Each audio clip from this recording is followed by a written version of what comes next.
Ibn Abbas разияллаху анхума айтат: "Инни ла ухиббу ан атазайян лил мар'a кама ухиббу ан татазайян мар'a ли."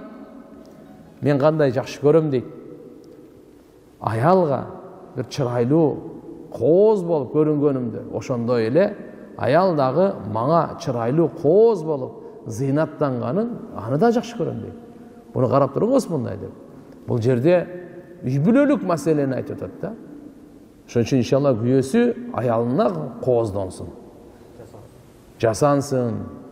Аялы болсо күйөөсүнө кооздонсун. Башка эркектерге эмес, башка аялдарга эмес. Бири-бирине шарият уруксат берди. Шариаттын чегинен чыкпай, машалла жасаңгыла. Бири-бириңерге жаккыла. Таза жагынан, жипаржыт жагынан, машалла жакшы маанай, жакшы жарык, машалла жүз жагынан. Алхамдулилля, бул динибиз. Муашара бул. Жашоо алхамдулилля. Буга улуу соо болот.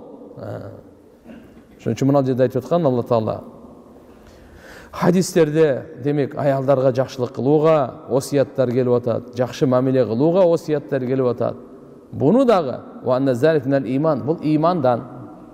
Аялдарга жакшылык кылууң, аялдарга жакшы мамиле кылууң, аларга өзүң жубайыңа кооз болуп, сулуу болуп жасанганың имандан.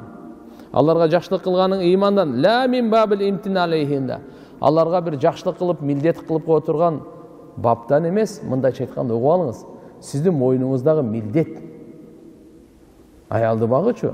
Сиздин мойнуңуздагы ошо акысы сен кылышыңыз керек. Мен сага ушундай кылдым, мындай кылдым деп милдет кыла албайсыз да. Милдет кылып бөлөк.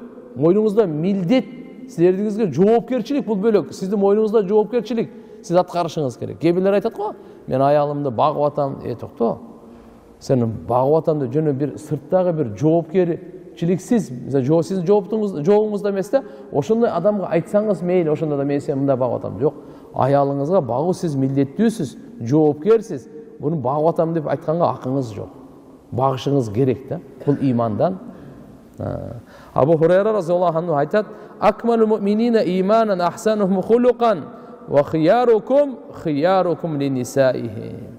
Момундардын арасында иманы толугурагы ким? Кимдин кулк мүнөзү чырайлуу болсо, ошонун иманы толук. Жана силердин эң жакшыңар, мыктыңар аялдарына жакшыңар, мыктыңар деп атпайбы? Айша энебиз айтат, пайгамбар саллаллаху алейхи ва саллям айткан: "Инна мин акмали муъминина иманан ахсанухум хулуқан ва алтафум би ахлихи." Момундардын иман жагынан толугурагы алардын кулк мүнөзү чырайлуурагы жана үй бүлө бала чакасына боорукерлиги. Мындайча айтканда туугандар, кулк мүнөз да чырайлуу болсун, үй бүлө бала чакага боорукер болсун, ташбоор болбосун да, ташбоор болбосун. Пайгамбар бир хадисте өзү айткан: "Хойрукум ли ахлихи ва ана хойрукум ли ахли." Силердин эң мыкты жакшыңар аялдарыңарга жакшыңар. Мен дейт, ана хойрукум ли ахли. Аллаху акбар, мен үй бүлө бала чакама эң жакшымын дейт. Силер үчүн да үлгү катары айтайын.